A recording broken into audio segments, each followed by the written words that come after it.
Universitas Nusantara PGRI Kediri tahun 2020. Pada Permata Sakti ini saya mengambil mata kuliah e-learning di Universitas Muhammadiyah Makassar. Perkembangan teknologi informasi dan komunikasi sekarang sudah mulai berkembang sangat pesat. Tidak asing lagi bagi kita jikalau kita melakukan pembelajaran e-learning. Nah, pada kesempatan kali ini saya akan memberikan tutorial cara penggunaan platform gratis dari LMS atau Gnomio yang bisa kita gunakan untuk media pembelajaran e-learning. Langkah pertama yang harus kita lakukan yaitu membuat akun Gnomio dengan cara login ke website gnomio.com. Kemudian kita tunggu sampai tampilan terbuka seperti ini. Lalu di sini ada 3 kolom. Yang pertama ada kolom URL, ada email, ada language. Pada kolom URL ini kalian bisa mengisikan nama website kalian. Misalnya saya mengisikan nama website saya CVMat. Kemudian pada kolom email, usahakan email yang kalian gunakan adalah email yang aktif karena nantinya ada konfirmasi dari Gnomio untuk username beserta password yang kita gunakan untuk masuk ke dalam website kita. Misalnya di sini saya memasukkan email saya. Kemudian pada kolom language, kalian bisa memilih bahasa yang kalian gunakan, bahasa yang kalian sudah mengerti. Di sini saya masukkan bahasanya bahasa Inggris. Kemudian sebuah kotak kecil yang kalian harus centang karena di sini itu mengartikan bahwa kita setuju dengan pernyataan ini. Kemudian kita klik create set untuk membuat website kita. Setelah itu kita akan mendapatkan sebuah email dari Gnomio Sport untuk alamat emailnya beserta dengan username dan passwordnya. Setelah kita mendapatkan username dan password, kita masuk ke akun kita. Ini saya sudah memasukkan username beserta passwordnya, lalu kita klik login. Kita tunggu sampai tampilan terbuka.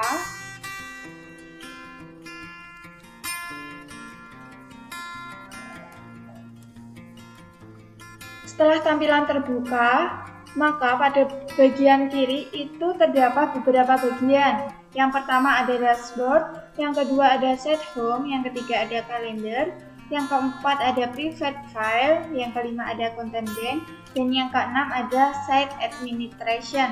Dan pada pojok bagian kanan itu terdapat beberapa pilihan, yaitu profil, grade, message, preference, logout, dan switch rule. Nah, ketika kalian ingin mengganti nama profil kalian ataupun foto profil kalian, kalian bisa klik profil, kemudian kalian klik edit profil.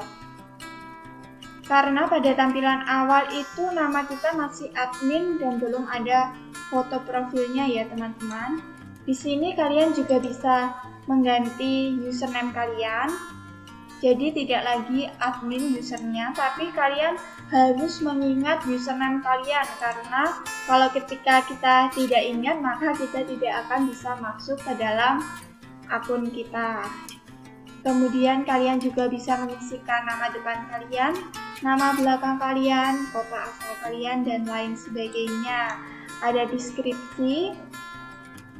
Dan kalian juga bisa mengganti foto profil kalian dengan memasukkan foto yang ada di folder kalian. Ketika kalian sudah mengisi semua bagian, kalian bisa klik update profil untuk mengubah profil kalian.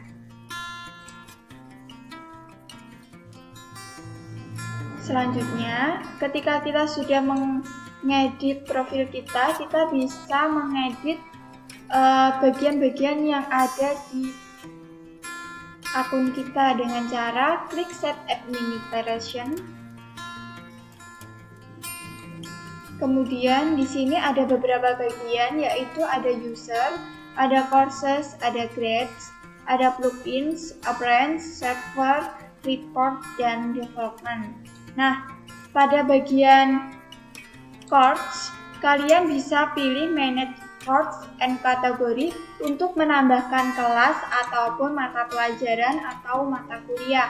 Di sini misalnya saya menambahkan sebuah kelas untuk mahasiswa, berarti di sini kita bedakan menjadi beberapa prodi. Di sini saya mengambil prodi pendidikan matematika. Di sini saya sudah memasukkan. Ketika kalian ingin memasukkan kelas ataupun prodi, kalian bisa klik create new kategori. Di sini kalian bisa memberikan nama kelas ataupun prodinya. Kemudian kalian bisa menambahkan ID numbernya, dan kalian juga bisa menambahkan deskripsinya. Saya klik cancel. Kemudian ketika kalian sudah membuat prodi, misalnya di sini saya klik prodi yang telah saya buat, yaitu prodi pendidikan matematika. Nah, dalam prodi pendidikan matematika itu sendiri kan pasti ada beberapa banyak mata kuliah yang akan ditempuh. Nah, kalian bisa menambahkan mata kuliah itu dengan cara klik new kategori. Misalnya kita tambahkan. Nah, di sini kalian bisa menambahkan misalnya apa sih nama mata kuliah yang ada di pendidikan matematika? Saya misalnya memasukkan logika dan himpunan. Logika dan himpunan. Kemudian kalian bisa menambahkan singkatannya. Saya beri singkatan LH, dan kalian bisa menambahkan ini mata kuliah ini masuk ke prodi apa. Di sini saya memilih prodi pendidikan matematika. Kemudian kalian juga bisa mengatur kapan perkuliahan akan dimulai dan kapan perkuliahan akan diakhiri.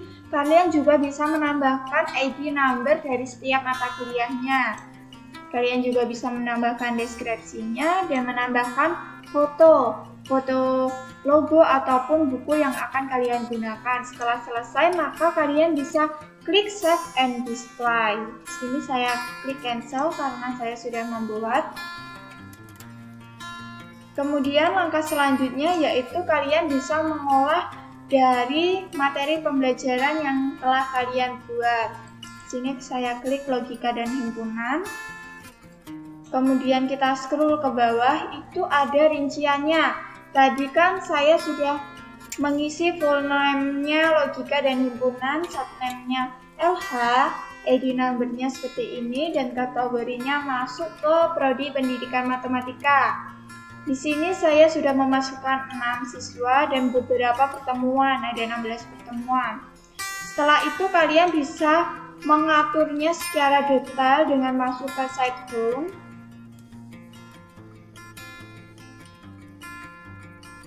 Setelah itu kalian pilih mata kuliah ataupun mata pembelajaran yang kalian ingin olah. Nah, di sini juga ada deskripsi mata kuliah yang telah dimasukkan. Setelah tampilan terbuka, maka kalian bisa mengedit setiap topiknya. Kalian bisa menambahkan topik ataupun menambahkan aktivitas dengan cara klik turn editing on, artinya kita mengaktifkan proses editing. Kemudian ketika kalian ingin menambahkan sebuah topik, kalian bisa scroll ke bawah. Karena ini sudah saya masukkan beberapa topik, dan kalian bisa menambahkan add topik. Di sini langsung kalian klik. Kemudian kalian ingin menambahkan berapa topik, lalu klik add topik. Kemudian di sini saya klik cancel karena saya sudah membuat 16 pertemuan. Kemudian jika kalian ingin mengubah nama setiap pertemuannya, kalian bisa klik icon pensil, lalu kalian bisa menggantikan nama pertemuannya. Di sini kan saya menggunakan pertemuan 1 kontrak kuliah dan matrikulasi. Setelah kalian sudah mengganti namanya, kalian bisa klik enter. Kemudian jika kalian ingin menambahkan aktivitas setiap pertemuannya, kalian bisa klik add an activity or resource. Di sini ada beberapa pilihan, yaitu ada pemberian tugas, ada buku, chat, choice, database, ataupun feedback, file, folder, ataupun forum. Ketika kalian ingin menambahkan file, kalian bisa klik file. Lalu di sini kalian bisa mengisi nama file yang kalian gunakan, misalnya materi pembelajaran, kalian bisa memberi nama materi pembelajaran beserta deskripsi, dan kalian juga bisa menambahkan file dengan cara klik file. Setelah semua terisi, kalian bisa klik save and display.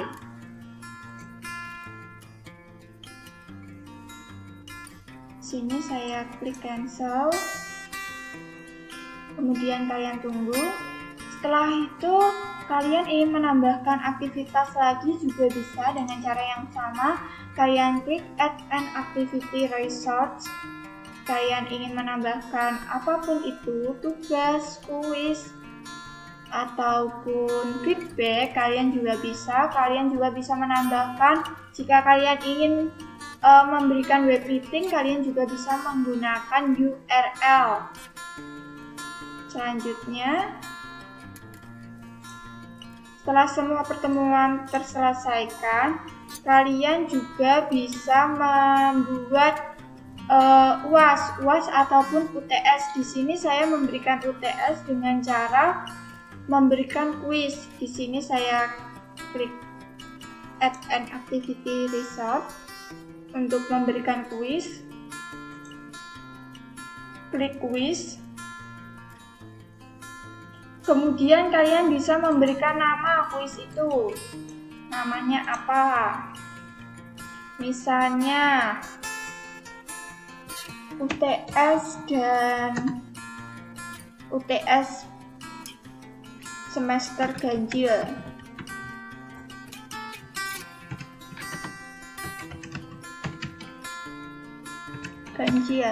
Lalu kalian bisa menambahkan deskripsinya. Di sini bisa berisi petunjuk ataupun aturan. Kalian bisa klik ketik petunjuk ataupun peraturan ataupun hal yang kalian gunakan. Aturan.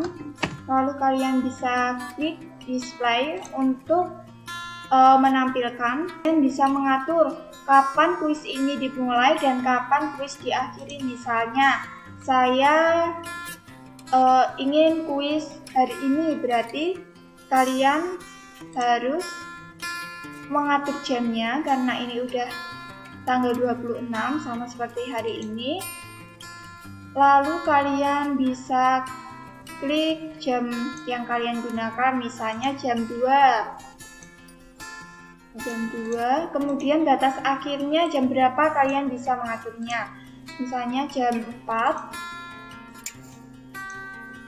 Kemudian kalian mengisi waktu untuk pengerjaannya berapa menit, misalnya 60 menit. Kemudian kalian bisa mengatur penilaian, bisa mengatur layoutnya, dan lain sebagainya. Ketika kalian sudah, maka kalian bisa klik save and display.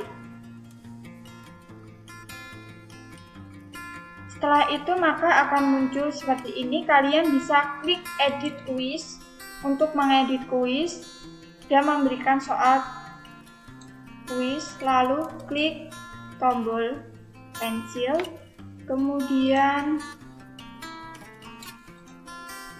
bisa kalian isi soal 1.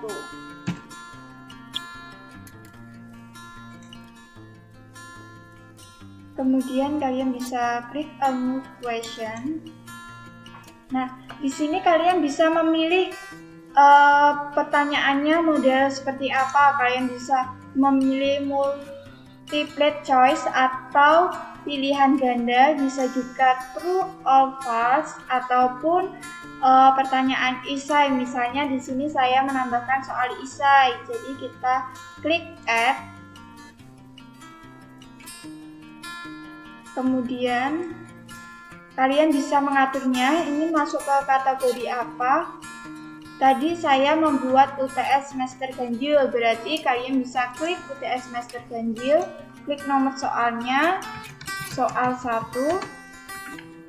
Kemudian kalian bisa memasukkan soalnya. Misalnya soal nomor 1 itu buatlah sebuah pernyataan umum dan khusus.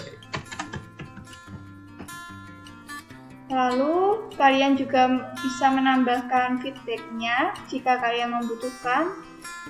Setelah itu kalian bisa klik HTML atau editor ataupun plain text atau yang lainnya. Kemudian kalian bisa mengatur berapa baris dan berapa jawaban. Di sini saya memilih hanya satu jawaban yang bisa. Kemudian kalian bisa klik save change ketika kalian sudah mengisinya semua. Nah, di sini akan muncul soal 1, nomor 1 itu buatlah sebuah pernyataan umum dan khusus. Kalian juga bisa menggantikan skornya. Misalnya di sini saya memberikan skor 5. Kemudian tombol enter. Nah, di sini akan muncul. Dan ini adalah skor tertinggi, maksudnya jumlah dari soal itu kita jumlahkan skornya dan tertinggi adalah skornya 100. Kemudian ketika kalian sudah selesai, maka kalian bisa kembali lagi ke pertemuan LH. Kita klik. Kemudian tadi kita menambahkan di pertemuan 8 UTS. Nah, di sini kan sudah muncul UTS semester ganjil. Jadi seperti itu untuk menambahkan sebuah kuis. Ketika kalian sudah menambahkan semua topik ataupun pertemuan beserta aktivitasnya, kalian bisa mengecek kembali mungkin ada kekurangan ataupun kekeliruan saat kita memasukkan.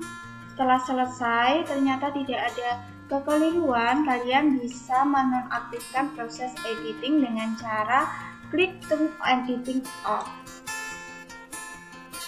Kemudian setelah itu, jika kalian ingin menambahkan siswa, maka kalian bisa membagikan link kita yang telah kita buat kepada siswa kita. Setelah itu kita suruh mereka untuk membukanya, dan ketika tampilannya seperti ini, kalian bisa mengarahkan siswa kalian untuk create new akun. Di sini kita klik create new akun. Kita logout dulu. Kemudian create new akun. Nah, di sini kalian bisa memasukkan username. Username yang digunakan adalah dengan nama kalian dan hurufnya harus kecil. Misalnya saya memberikan nama Cindivia. Nah, untuk passwordnya kalian harus menggunakan simbol bintang atau minus or pagar. Nah, di sini misalnya saya menggunakan simbol pagar. Kita masukkan passwordnya. Setelah itu satu huruf besar dan lainnya kecil beserta berikan angka karena persyaratannya seperti itu. Kemudian kalian harus memasukkan email aktif kalian.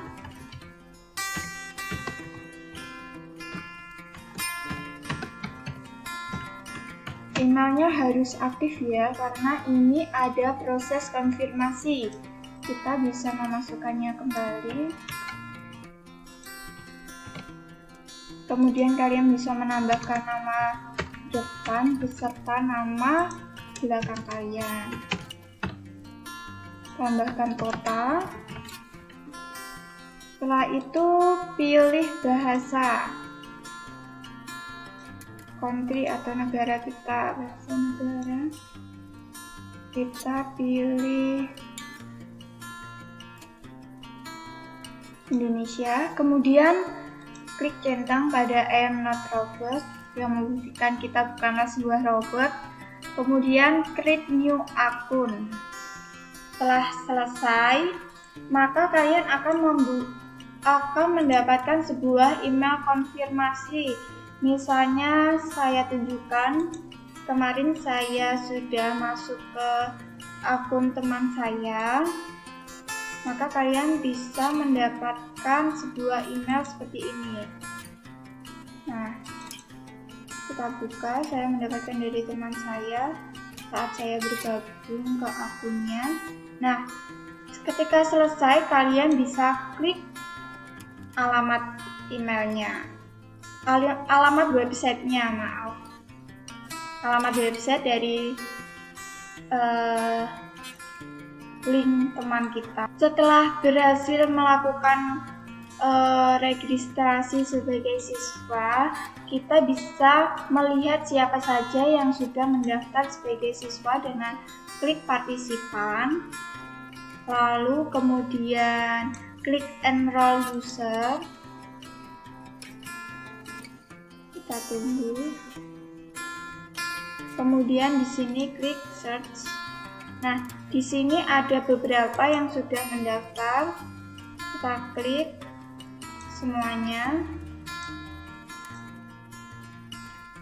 Dan bisa kita enroll user, artinya kita menambahkan mereka ataupun mengonfirmasi mereka sebagai siswa kita.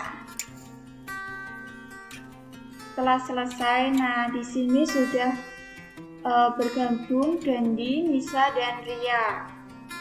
Setelah kalian selesai mengkonfirmasi siswa kalian juga bisa mengganti tema agar tampilan lebih menarik lagi. Kalian pergi ke Set Administration. Kemudian di sini kalian bisa klik Appearance.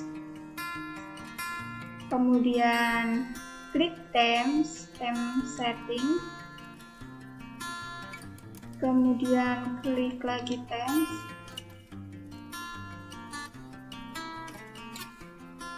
Nah, di sini kalian juga bisa mengganti sesuai dengan daya kreativitas dari kalian. Misalnya di sini saya mengganti brand color-nya. Brand color-nya saya ingin mengganti warna ungu. Selanjutnya di bawah saya ingin mengganti brand color-nya yang ini dengan warna ungu juga. Kemudian save change.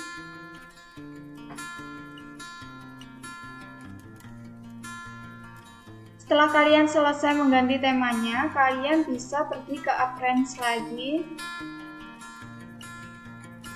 untuk menambahkan sebuah logo.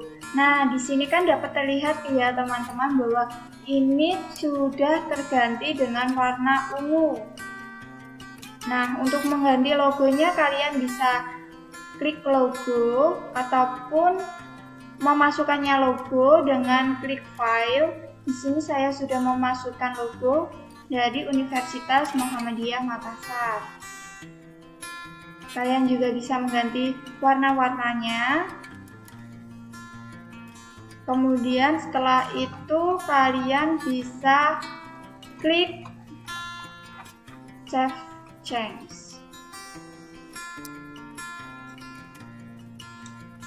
Setelah selesai, kembali ke Set Administration. Jika kalian ingin mengubah beberapa tampilan ataupun pengaturan, kalian juga bisa menggantinya di bagian user, course, grades, group, appearance, server, report, dan report. Nah, cukup sekian video tutorial cara penggunaan dari LMS. Apabila ada salah kata maupun salah ucap, saya mohon maaf. Semoga video ini bermanfaat. Terima kasih, salam sejahtera bagi kita semua.